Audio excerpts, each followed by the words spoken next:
Hey, everybody, and welcome to episode number 272 of the Chris Rose Rotation, a production of John Boy Media. Honored and pleased to be joined by a good friend of ours. He's been with us now 5 seasons going on the Rose Rotation. He is World Series champion shortstop of your Los Angeles Dodgers. Miguel Rojas, it is good to see you, my friend. How are you? Man, it will never get old to be introduced by you. You know, it's pretty crazy that it's gonna be season number 5. When I thought I wasn't gonna play for that long, and then now here we are. You know, like continue to do shows on this side of the baseball field. I'm pretty sure we're gonna continue to do this after I'm done playing baseball. But man, I'm so excited to keep doing it from the field, and hopefully I can continue to bring the insight that people love. I love it. I love it. Are you mentally prepared to hit yet another season running? I mean, it doesn't get any easier when you're in your mid-30s and your kids are growing up and you got to travel across the country. Where are you headspace wise? Well, let me tell you something. Yesterday I cried out loud like it was the first time that I was leaving my place with my little daughter. She gave me the biggest hug, and I just started crying, right? And she continued to like get off me to see what I was doing, if I was crying or not. And it was really, really difficult yesterday when I had to take that car service to the airport because I have to leave him behind me. It doesn't matter how many years you've done it or how many times you have to do it, and you're gonna see him next month. But it's always hard to kind of break that routine that you create in the off season, especially this one, that they were there for me when I was hurting. I was going through the pain of the surgery and all that. And my little daughter she started to understand it a little bit more. My son was like all over the place yesterday too because he didn't know where his baseball coach was gonna go once again. And let me tell you something. Yesterday was pretty hard for me, and it doesn't get any easier now. I'm sure it doesn't. How do you deal with that, Miggy? I mean, it's your job, and so they get it on one hand, but we're all human beings and we hurt along with you. How do you deal with that? Yeah, man. But I'm trying to understand a little bit more of my mental part of the game, and why I become this player person on and off the field. This person that some people call leader, and all that is because I became a professional. I'm not an amateur anymore. I'm a professional, and the whole world of like showing up every single day and every single year just because I got to get my job done. Like I'm getting paid a bunch of money to contribute to win another championship, and to create a culture in a clubhouse, and to play shortstop, and to play second base, and to play third base for an organization.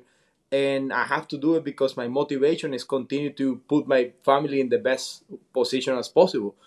That doesn't mean that it's not hard to leave.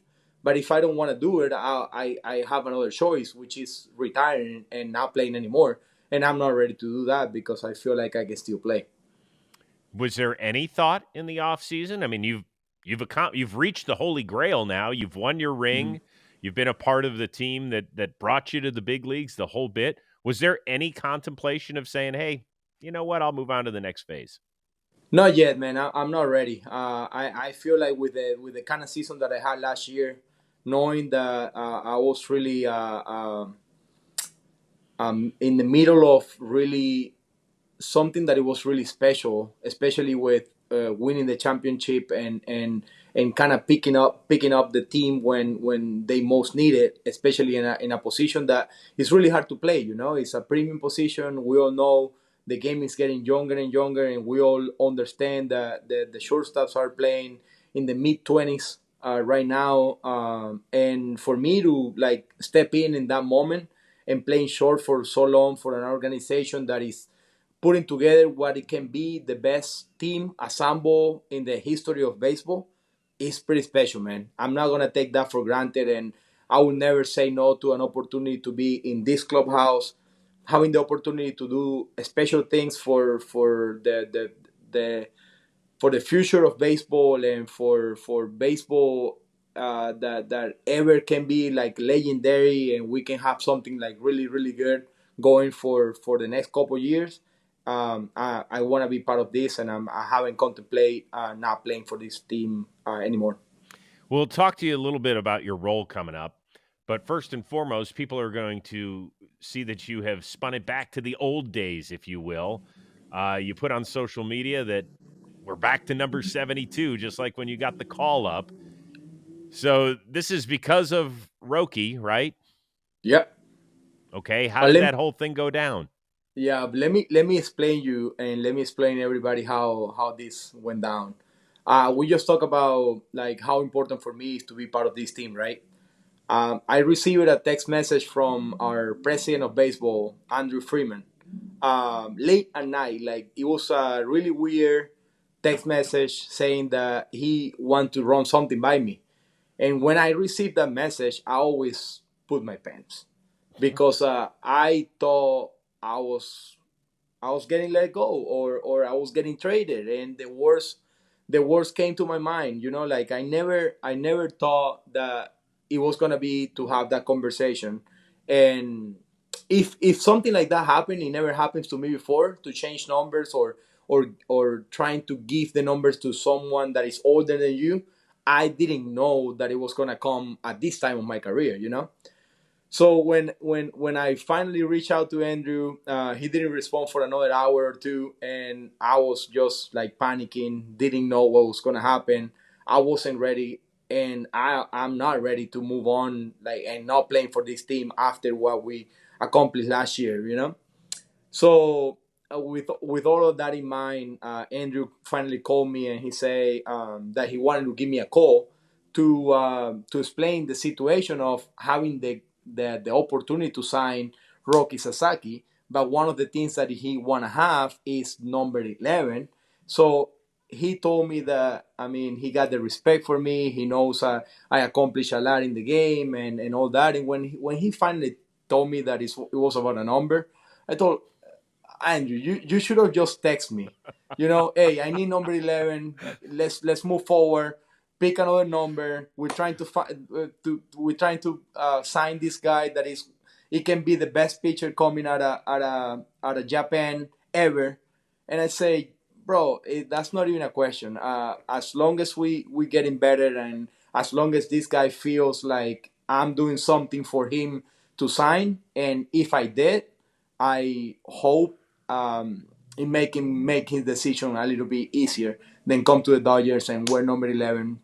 And hopefully, I'm the last guy to wear number 11 before he retires, because I'm pretty sure he's gonna have a long career here, and I'm excited to see what it's gonna bring. Hold on, Miggy. He had you in a panic thinking you either got traded or released when he just could have texted you hey man, it's about your number. No big deal. Yes. Just want to talk to you about he Can said you can you can you even imagine like the things going through my mind when the GM of the team is texting you that he have to run something by you at 9 p.m. on a like Sunday night, on a Sunday afternoon. So for me, it was like, man, I'm not ready to leave. Like I don't know what I'm gonna do. I might. I don't know. I wasn't ready to receive a news if it was the other way. Miggy, you should have played along. You should have been like, you know what, Andrew? Let me think about it. I'll get back to you in a minute. Let me sit down here and could you imagine if you did that to him? Like the hang up of the Roki Sasaki deal is Miguel Rojas giving up number 11. That would have been the best Oh story my ever. god! Right, but I didn't wanna present myself that way, because I mean, you gotta put your the things that you say that you're gonna do. You gotta do it. You gotta finally do it. If you always say that you want to do everything for this team, and I mean, whatever you guys want me to do, like a number is not gonna change who I am. you know and that's how it became that little video that I presented to tell everybody that I was changing back to number 72. I think it was proper, because I mean, I had like a bunch of other options of like numbers. Like, I have number 10. Gavin Lux just got traded a couple of weeks ago, and number 9 was open. I could have gone to like a slower, a smaller number, but I decided to go back to 72 because that's where my career started. I remember my first spring training, in a first big league spring training, going to the clubhouse and seeing my number and my name in the back of the jersey, and I think it's gonna be special. It's gonna bring a lot of memories, and it's gonna make me feel young again, and play with the same intensity. Like I always trying to continue to have the mindset of like I'm going to spring training again to prove myself. To prove myself that I can play, to earn my spot, and to win a job. And number 72 kind of reflects on how that journey started, where I end up like not making the team, but playing with the team until the last day of the spring training, flying to Australia and being there with the team when we opened the season there in 2014, and later getting the called up and keeping number 72 because it was a great spring training for me, and hopefully I can continue to add to those memories. Miggy, you're too nice. You could have held Friedman's feet to the fire. You could have said, "Yeah, bro, no problem. I'm giving it up. Just give me an extra year and another 7 or 8 mil, and we'll call it a day. I'll even defer the money." You could have said that. Come on. We had a part of a conversation where I was really happy about what he said to me, but I need to keep that in house. But I'm pretty sure the motivation for us, for both of us, is the same, to win a multiple championships going forward. So I'm excited, man. I'm excited to be part of the roster right now, and then hopefully after. I said it a bunch of times, like I wish and I hope I can stay here and I can actually help the organization and the young players, and in any way as possible to continue this legendary run that we want to create. Super Bowl 59 is right around the corner, and it's the perfect time to get in on the action with our partners at the DraftKings Sportsbook. Right now, they are offering all new customers $200 in bonus bets instantly after betting just $5 when you use code ROSE. Scoring touchdowns is key to hoisting the Vince Lombardi Trophy, and you have a shot to score big by betting on them at DraftKings Sportsbook, the #1 place to bet touchdowns. So download the DraftKings Sportsbook app now, use code ROSE, bet just $5 on any wager, and get $200 in bonus bets instantly. That's code ROSE, only at DraftKings Sportsbook. The crown is yours. Well, you're about to be 36 years old next month, which is awesome. You were a 3.5 WAR player last year, which is a hell of a bargain. But the Dodgers seemingly signed every middle infielder ever created this year. So has Dave Roberts talked to you about your role going into the year? I don't think it's necessary because I definitely understand that when I got traded in 2023, my role was going to be the same what my role is going to be this year. I'm not considering myself a bench player. I just consider myself an outlet for an organization when they need a player in any position in the infield, even at first base. They can plug me and they're not gonna lose anything.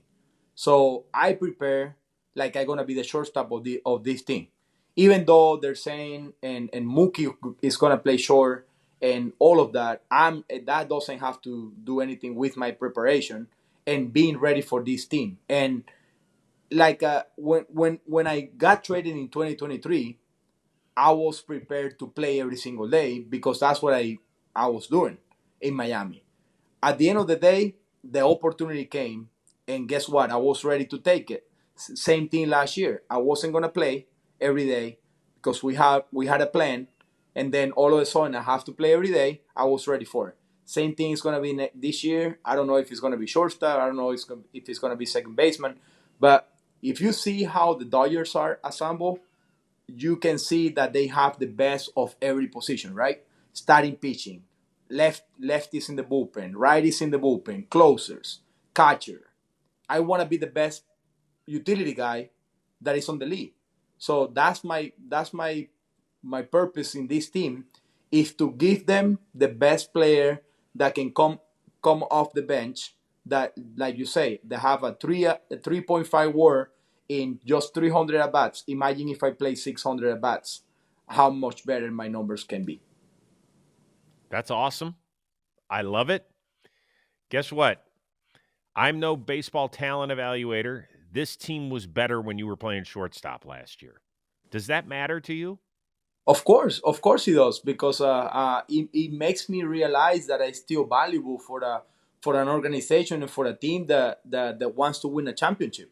I take that into the best times in my in my baseball life, because I play in 2023. I played more than 100 games at shortstop, and we won 100 games in the regular season. Obviously, we couldn't pass the Arizona Diamondbacks that year. And last year, I played pretty close to 100 games. I started a bunch of games in the playoff, and I started a World Series game, and we won the World Series. That means that I still valuable for an organization, even though I'm doing the maximum effort to play shortstop when I'm in my mid 30s. But you understand what I'm saying? Like, it wasn't a smooth transition for Mookie. It just wasn't. He busted his ass. In fact, you took us behind the scenes what you two were doing every day. Is it that you're super confident that in it's year 2, he's going to be that much better, or do you have to be on standby, right? Like from the word go, if they look at it in spring training and they say, well, you know what? I mean, Mookie's an incredible player and we'll see him in Cooperstown, but maybe it's better for him to be a second baseman.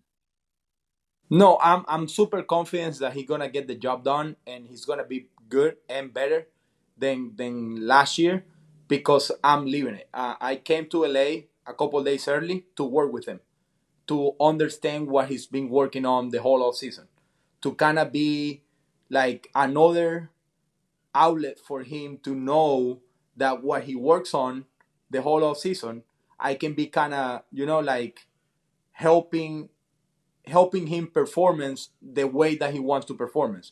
He's in a way better space right now to play shortstop. Last year, he didn't even have a glove to play shortstop when he got the news that he was going to play shortstop every day at the beginning of the year. It's really hard. That's really hard to do. Now, he had the whole off season to prepare, to get his equipment, to get his head, and the people that he wants to work on. And that's why I think he's going to be so much better. And he already showing me that he got a plan. He's super athletic, everybody knows. But he got a plan. He work on the stuff that he needs to work on in the offseason. And now he's way more confident that he can play the position way better than he was last year. Do you think if you had been an everyday second baseman that you could have won? You've been up for Gold Gloves at short. It hasn't worked out. Whatever. I don't get the voting. Right. Do you think you could have been a Gold Glove second baseman? I think I can, man. And if you see the numbers, I mean, I invite you guys to go and check the numbers, analytic numbers, and the regular numbers at shortstop. Who's been the best shortstop defensively since 2018? More defensive run save, more defensive WAR, more. I mean, I know I'm a Gold Glover. I know that. This is me. This is what I do, and that's why I've been in the game for so long. And nothing is gonna change if I play second base. It's gonna be kind of the same thing. The only thing is the numbers that I put at short, I'm gonna put it at second base. But I think doing it at shortstop for so long now, like it's been more than 5 to 7 years that I've been playing the position majority of the time for the team. I feel like I got the best numbers. So it's impossible for me not to think that I'm a Gold Glover. Love that. I love something that Carlos Correa said. What's that? Carlos Correa said that some of the awards are voted by coaches, right? That they don't see you on the everyday basis. Right. So if you play in the National League West, right?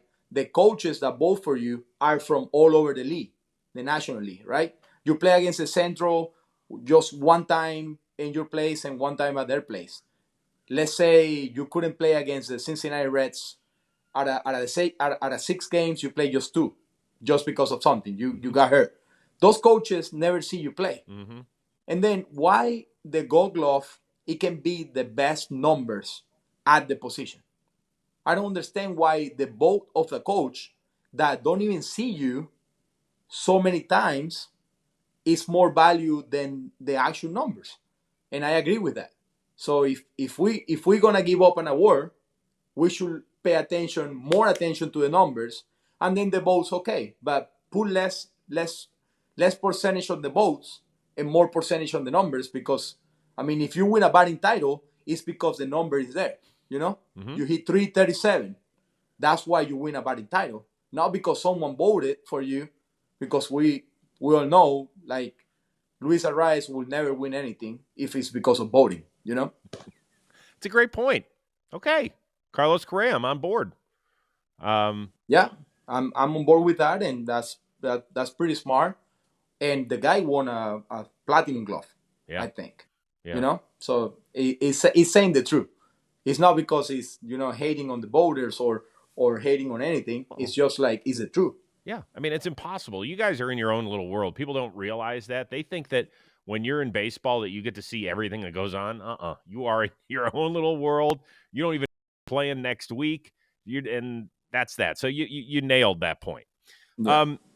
The Dodgers, I can only imagine what it's like playing for this team, because you guys win the World Series and you're not nickel and diamond. You're going the other direction. You're bringing in Blake Snell. You're convincing Sasaki to come join you. You bring back Teoscar. You extend Tommy Edman. You bring back Blake Trinan. You're doing all this sort of stuff that is great to improve the team. And guess what? Everybody is bitching up a storm that's not a Dodger fan. Do you like being hated outside of L.A.? I haven't really paid much attention about what the people saying about the organization, because I'm on this side. Well, I'm going to tell you, they hate it. Yeah, I mean, people can hate it, but the thing is, this is an organization that is followed through with what they're talking about. When they trade for people, when they trying to sign the best star in the world on Shohei Ohtani, and trying to convince him that, hey, take this contract this way, because we're gonna promise you that we're gonna bring more of your peers, your people, your friends. We're gonna bring really good players. We're gonna bring a team that is gonna make you feel like we're fighting every single day. So they're following what they're saying, which is the most important part that you can find in an ownership, in an organization, and especially for the fans. The fans are coming to the ballpark every single day and packing this stadium, 52,000 every single night, and they're traveling on the road. They deserve not just a championship. They deserve players that they're excited to come to the ballpark about.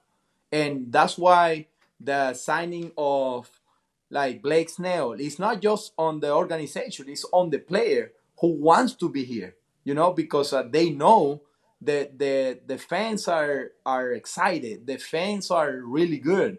They saw the sea of people in the streets of LA, and that's why they want to be part of that.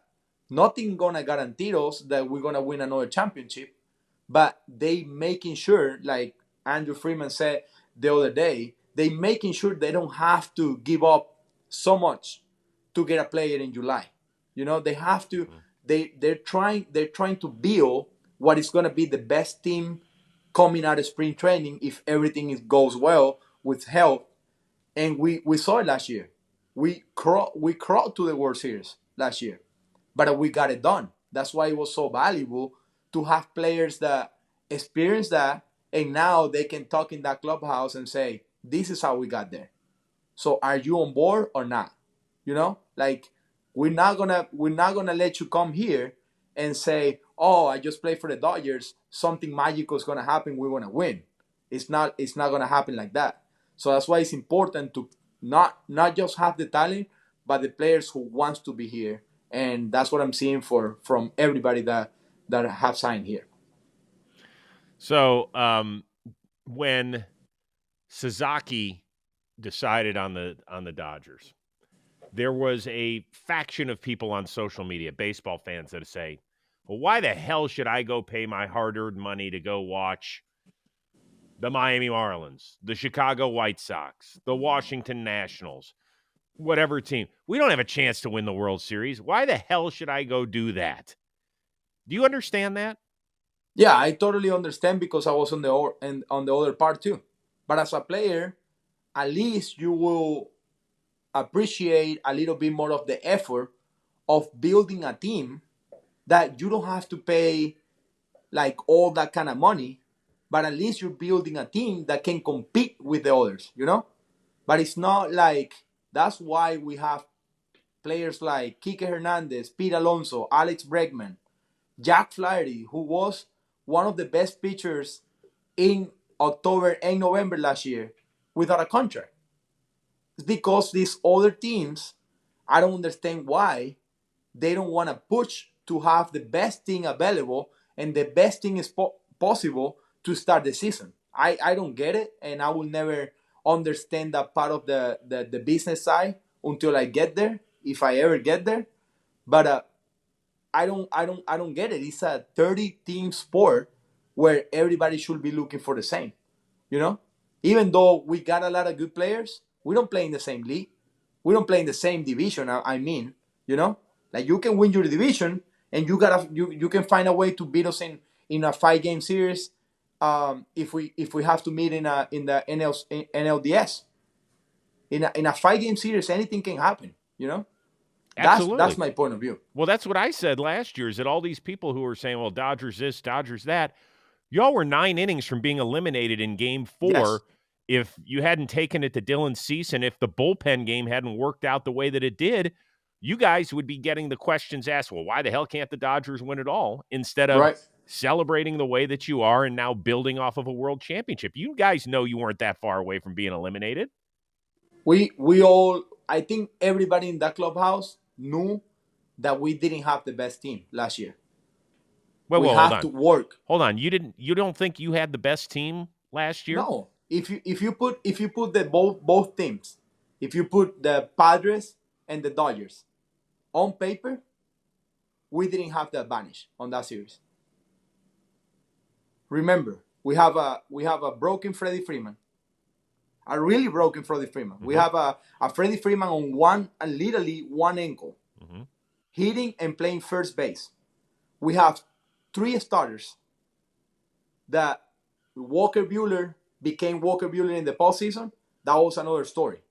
But Walker Buehler have a 7 ERA in the regular season, and you don't know how he was going to perform. Mm-hmm. And then you have 2 starters, 1 rookie, which is Yamamoto. Like you can say whatever you want about the pay, but Yamamoto was a rookie, never pitched in that moment before, and Jack Flaherty, who came from another organization, who knows how many pitches he got left to go through the postseason, and then a bunch of dogs in that bullpen that saved us, and a bunch of guys that were ready to play, like Kike Hernandez was the best example. He said to me, this is the moment that they got me here for. So let me take it. Let me take over from now, you know? He knew that it was time for him to, it was time for me to pass the torch because I couldn't go anymore. Mm-hmm. It was time for him to take over, you know? Mm-hmm. Tommy Edman, the same way. Tommy Edman didn't play for how many months to start the season? 4 months. He made his debut this year in July. He was fresh. He's fresh. I passed the baton. He took over. You know, same thing with the players that Max Muncy didn't play for 3 months. I think he got a total of 200 at-bats during the regular season. He was fresh. There you go. He plays the full postseason. That's why this team was special, not just because the talent. If you think about it, you have 3 starters and you don't have all the stuff that we have right now. We didn't have Glasnow. We didn't have our other young starters that they're supposed to be. Gavin Stone, who pitched really well for us. Mm-hmm. And our bullpen was kind of, you know, like we didn't even know who was going to close. Right. And then Michael Kopech took it. and our veteran guy, why Who, I'm Blake forgetting Trinan? his name. Blake Trinan took the role Mm-hmm. when they weren't supposed to do that, you know. So I'm what I'm saying is we won because we were a team who showed character and we were ready to play. This year, if everybody's healthy, it's another story, you know. I Well, mean, you throw those guys out there, you win 120 games. you think you That's guys what can you're win supposed 100? to. You think you can win 120 games? With that roster, Wow, Miggy, that's a lot. I know it's a lot, but with that roster, you're supposed to go out there and win. You know? So, do you think that's a goal of you? I know you guys. You want to win the World Series. You don't care how you get there. If you win 98 games or you win 111, it doesn't matter to you. I understand that. But don't you think that you guys, if you have a chance to set the single season record, that's a goal for this team? I don't think it's a goal. It's an expectation. It's the expectation that we have. You know, like it's winning every single day. That's why I put a number on it. Wow. I'm not gonna shy of telling you that we're not able to win 120 games with that team that we have. If everybody is showing that they're committed to do their part, it's possible. You know, it's possible that we can win 115 games, 120 games with that team being healthy and everybody ready to go. That'd be interesting. It will. It will be. I want to get back to you said you don't really pay attention to what some people are saying, but you can feel it when you wear a Dodger uniform or if you wear a Yankee uniform or in some cases or probably a Red Sox uniform. When you're on the road, they don't like you. They don't. Do you love it when you guys get booed? And it's going to be louder this year, by the way. Yeah, I mean, it's not that we like it. It's part of like who we are. And I mean, a lot of players said it last year. We are the Dodgers, and people are gonna play their best when they play against the Dodgers because they know it's a championship caliber team. You know, and it's not just the players; it's the fans too. You know, that's why our battles against the Padres and against the Giants are so much excitement and rivalry and so many things happen during the game in a regular season game. Those games at the end of the last year prepare us to what it was gonna come. You know, nothing can top what happened during those games where people throwing stuff in the on the field that I'm not agree with or I'm not okay with, but all that stuff happened before we got to the playoffs, and that's why we all understand who we are. You know, I mean, we're gonna get boosts. We're gonna get a lot of people on the road. We're gonna get sold out games. We're gonna get a lot of Sunday night games on ESPN. We're gonna get a lot of different stuff. That is because we are the Dodgers, and we all understand that, and we use that in our advantage, not in our cons. Um, do you think that the Padres, they really haven't signed anybody this year? They've lost a lot of guys. Do you think they missed their chance? It's really hard to tell because I'm not in that clubhouse, and it's really hard to talk about another organization, another team.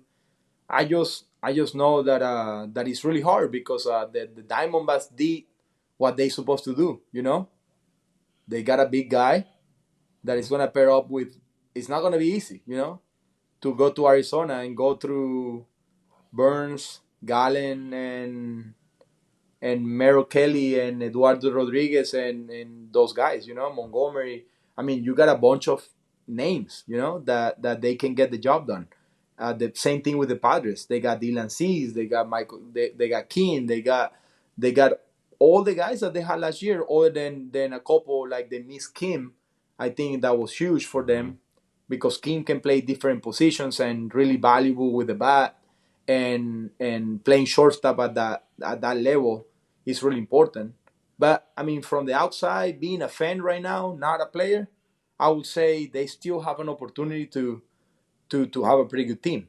Not as deep as last year, because when we play against them and we see their bullpen, it was game over. Like, to be honest with you, nobody wants to face that team being down by 2 or 3 runs. You knew you were done. So that's why we got a little bit of other than the pitching staff. I mean, they kind of found a way to keep those bats kind of silent, but we couldn't score either. So it was a 2-0 game and a 4-0 game or something like that. So we got the privilege of better pitching at that time, and we got the lead, and it was important for us to have the lead, because if the game was on the other side, like 2-1 or 1-0 or something like that, that bullpen was lights out.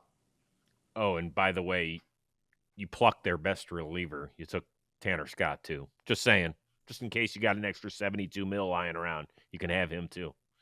I'm excited about Tanner, man. I'm excited about Tanner. I got the opportunity to see that guy grow when he got to Miami from Baltimore. See him grind, but he always want to pitch. He always want to take the ball. And I was excited to see him last year. I wasn't too excited to see him on the plate. I thought I could hit him, but he got me. I'm glad that we got him on our team now. I'm sure you are.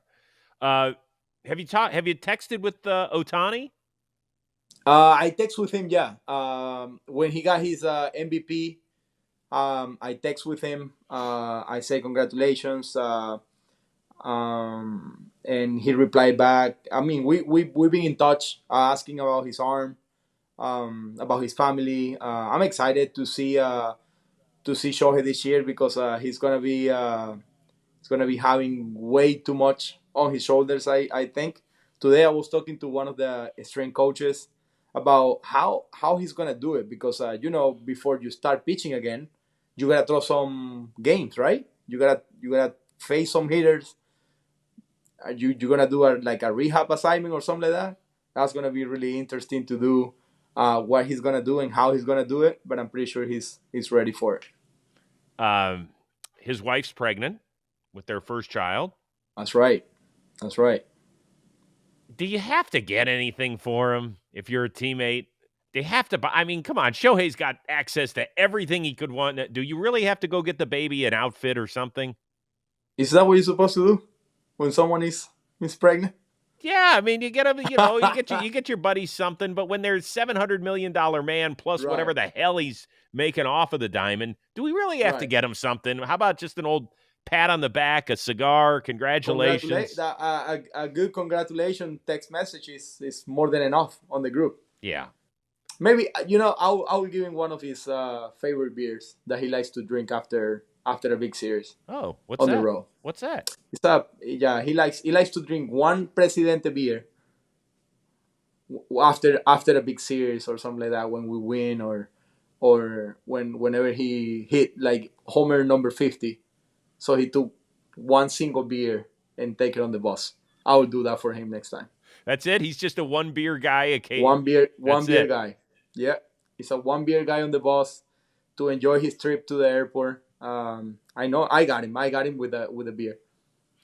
What do you think it's going to be like when you guys open the season in Japan with him and Yamamoto and Sasaki?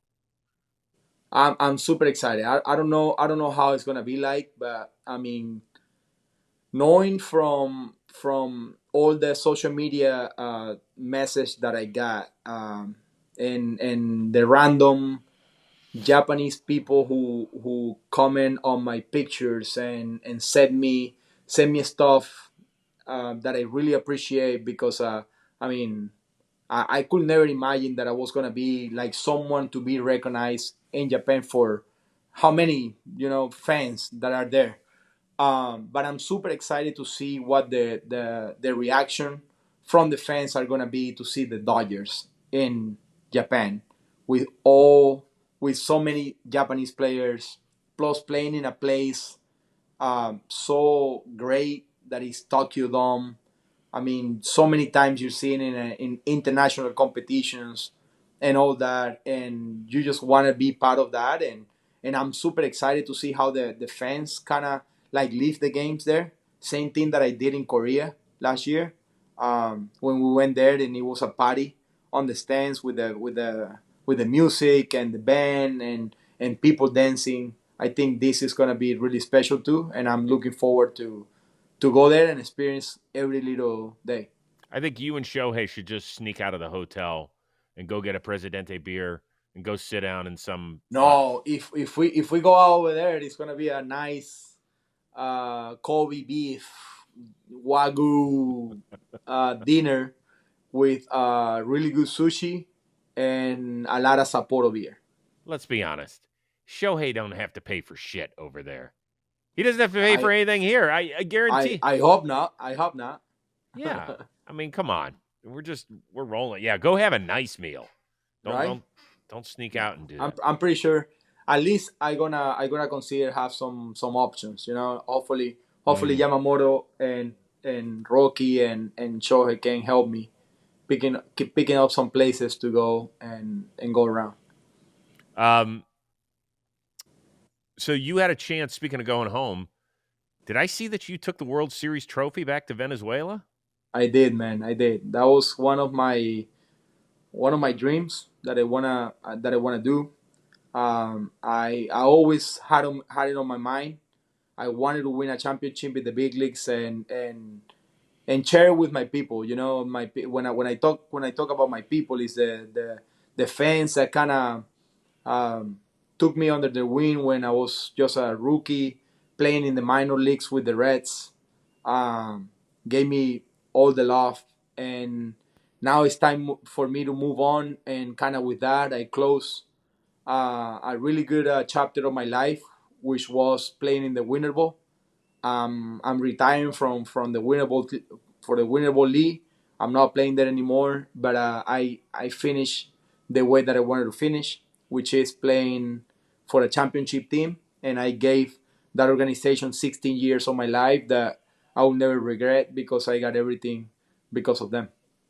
So you last winter you won the championship there, and I remember seeing all the video and everything. And I Right. remember asking you on this show how that would compare to winning a World Series, and you said it was because you grew up there that it was bigger than winning a World Series. Well, now you have something to compare it to. How does it feel winning in Venezuela as opposed to winning the World Series?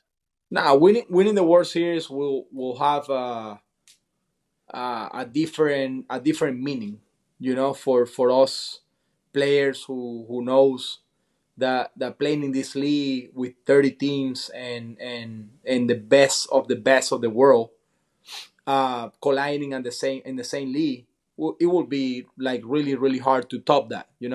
But a Venezuelan Winter Bowl League championship, it means more to the family. It means more to the people who kind of like took you to the field the first couple times, and they can relate with your success in that league.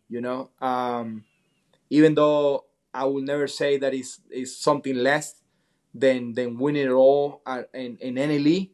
I feel like the championship in the big leagues is something that is really hard to top. That's not Shohei calling, is it? Let me see what it is. Might be him. Oh. Oh no, we got the whole team staying here. This is crazy.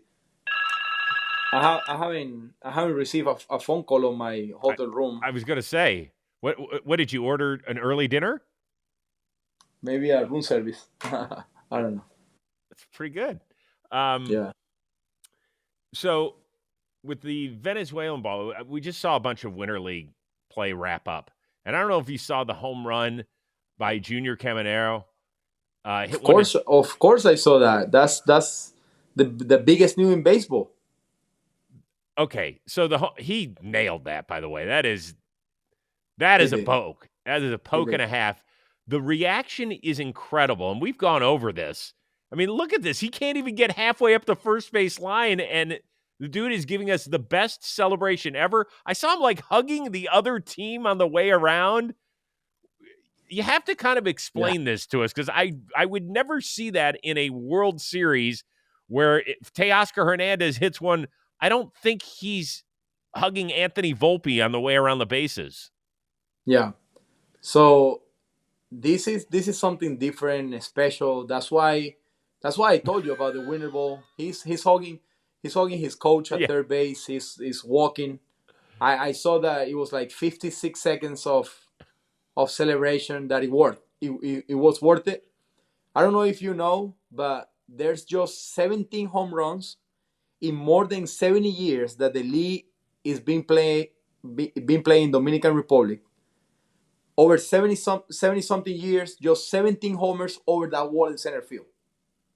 Wow. And I'm hearing from Dominican people, I'm nobody to the Dominican League, even though I play in that field in the Caribbean World Series, in Caribbean Series in 2011. It's been the best play or the most like exciting play or moment in the whole league, in the whole history of the league. So he did great. He did great. I think it was the perfect scenario. I mean, tie game in the ninth inning. You putting your team on top to win the World Series, to win the championship. I mean, if you don't do it there, there's not another opportunity for you to do something like that. I loved it. I loved every minute. You I know did too. me. I think it's great. I'm good with it. I hate it that people are like, "Well, did he celebrate too much?" That's a 17th homer in 7 decades of baseball. Hell, you said you've played there. That looks like a heck of a poke, man. Bro, it's a 411. The Right? ball doesn't travel well there. There's not many homers in that league. If you see like people who play 60 games over there, they hit really power guys there hit like 10 homers in a season, and this guy is just like not even just hitting a home run. He's hitting it off the scoreboard in center field, like 460 feet dead center, to win a championship. I mean, do whatever you want, bro. Is your league. All right, so what do we got planned here? We're in good baseball shape. You're ready to get going. You're going to be able to play in games. We're like all signals go. We're good. Yeah, ready to go. I'm in LA right now, waiting to meet with some fans tomorrow. Fan Fest at Dodger Stadium. Excited to see a lot of them. Excited to talk to them. 3.5 months after, I have to tell them how proud I am to be part of this organization and winning a fucking championship. And then after that, I'm going straight to Arizona, putting some work in with my boy Mookie over there. We're gonna fly and we're gonna start working right away, taking grounders every day and getting ready for another season. I'm pretty sure, pretty positive that I'm gonna be playing games the first week of spring training. Good. If not, second week I'll be ready to go. Awesome. I'd love to hear all that. I think it's great. Yeah. Sounds perfect. Have you grabbed a sneak peek of the World Series rings? I just got, I don't know how it's gonna looks like. I just got a sheet that we can pick between a medium and a large, and obviously I pick a Large. of course. Now, come on. You never know if it's gonna be the only chance, you know. So I pick a large ring so it can have your signature on it. I heard. So they send you like a sheet where you sign, and then you send it back. I'm pretty excited, man. I don't know when it's gonna be yet. I hope I can tell you, but I don't really know how it's gonna looks like. But when I heard the word large, I got excited. Who's getting a medium? I don't know, the people who don't want to pay $3,500 extra. Oh, so you get Taxes. charged for the large. Yeah. But it's just the taxes for the extra. Oh, that's the the extra. That's the taxes for the extra. Yeah. That's the taxes for the extra difference. Okay. Yeah, that's, if I'm not mistaken, I don't care. Yeah, who gives a shit? I'll do, yeah, right. I will do whatever, man, for that large ring. Are you gonna be one of those guys that wears the ring? I'm gonna wear the ring, yeah, for sure. Okay. Because not every day. I'm not gonna be wearing it every day, but I'll be wearing it when like let's say the other day I went to the basketball game and I see I sat courtside in Miami, Mm-hmm. Miami against the Orlando Magic. That's gonna be like an opportunity for me to to wear it. Maybe a player wants to check it out and do something like that. You know what? While we're here, I'm going to ask you this, and then I'll let you go.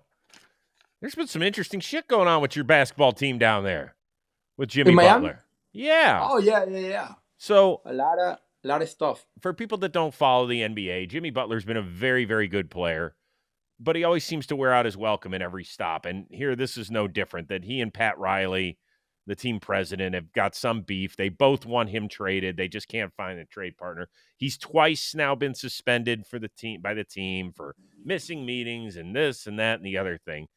If you're a player and there's a guy on your team that's really important to the team for the most part, and he's pulling that way and everybody else is pulling this way, how the heck do you handle that? Well, I'm not gonna say anything about like how they're gonna handle business inside the clubhouse there, but I will tell you this: Udonis Haslem just retired, right? Mm-hmm. He's being missed Oh, there. yeah. And that's what it takes, you know. The guy really don't play any minutes, but keep everything in order, and he's the guy who's gonna call this guy and say, "Hey, sit down here. Like you gotta put your ego aside right now and come play." So Because we need you don't think this happens if Udonis has him still on the team? I don't think so. I don't think so. For the respect of UD, you know the kind of person he is and what he means to the team and for the city and for everything that he's done there. I don't think this happened if he's there. Okay, I know this is an entirely different situation because I would never expect one of your stars on the Dodgers, just knowing these guys the way I do, I could never see it getting down a road that this Jimmy Butler thing is. But would you ever feel comfortable sitting down a star player and being like, yo, this is not how it's going to go down? Yeah, definitely, and that's why we're here, and that's why they count on you because you're kind of carrying a legacy, and you're kind of understanding what the expectations are. You have to like follow through with what is our culture here, which is taking care of players, taking care of the families, and expecting to win, right? So if we're expecting to win and we're taking care of you, you have to do your part. If not, that's not kind of carrying the legacy and the things that we want to kind of like have in this organization as a team. So I'm okay having that conversation with whoever it is. I don't care. Like I've been here for a couple years now. I know how it is. Now you're gonna have to listen, you know, if you want to get better. I mean, a star player could say, Miggy, I get it, but you do your job, I'll do mine, and I do my job great. I had those conversations before, and let me tell you something. I don't care if you don't respect me for because I don't have a silver slugger or I never been an all-star, but you have to respect that I put the time and I show up every single day to work. So if you don't want to show up to work, I don't care like how much money you got and how many all-stars or if you're an MVP or anything like that. If you don't want to show up every single day to play and to help the team that day, you're gonna have a problem, especially with me. And I had some problems before.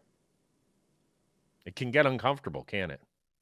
It is uncomfortable. It's not easy, and not everybody's up to like have those conversations and check someone. But I mean, sometimes you have to do it for the benefit of everybody else. Can I ask you one more question? What do you got? I'm worried about your boy Sandy Alcantara. That team. Oh, he's kind of by himself there, but I'm not gonna say that he's by himself because I'm pretty sure what Clayton McCullough is gonna bring to the organization. I'm really excited about. Yeah. I'm really excited about him, his coaching staff, and what they can do to kind of help those group of young players develop. Yeah. Sandy is gonna have to find some motivation, you know, to go out there, and we all know it's not going to be the money. It's not going to be a big contract anymore. But it can be something else, you know. It can be, you know, like the fire inside of him, knowing that he didn't pitch for a full year. Now it's time to go. You got to work on getting traded. Sorry, bro. He does. I know that Clayton, he was a good first base coach for the Dodgers. I'm rooting for him. I don't know what the organization is doing. That's neither here nor there, but it would make sense that if Sandy's healthy the first half of this year, why wouldn't you trade him? Jesus. I mean, any team can take the contract. Yeah. So it's a friendly contract as you get there. All right. I want him to be healthy, man. It's good for the sport. It's good for the people there in Miami, and I know how hard that guy worked, and I'm excited to see him throwing again. Yeah. Yeah. It's weird. These guys disappear for a year, and you totally forget. You're like, oh yeah, I remember you. Yeah. Jacob. Just wait until they come back and see how they perform. Yep. All right, bud. It's always fun catching up. Good to see you. Best to your family when you talk to them, and I'll see you out in Arizona for spring training. We'll be making a little drive-by out there. I love it. Yeah. I'll see you. I'll see you in Arizona. Hopefully, I can see more of the group. And again, Jake. Sorry, guy. Oh, maybe next year. Maybe next year. Oh, don't do that. Don't do that to Jake and Jimmy. You're gonna make them go cry on the latest episode. Jake and Jimmy, man. It's all right. No need to apologize. You did your job. You did your job. For our awesome producer, Alex Graap does a great job as always. That is World Series champion Miguel Rojas. I am Chris Rose. We will see you next time here on the Chris Rose Rotation, a production of John Boy Media.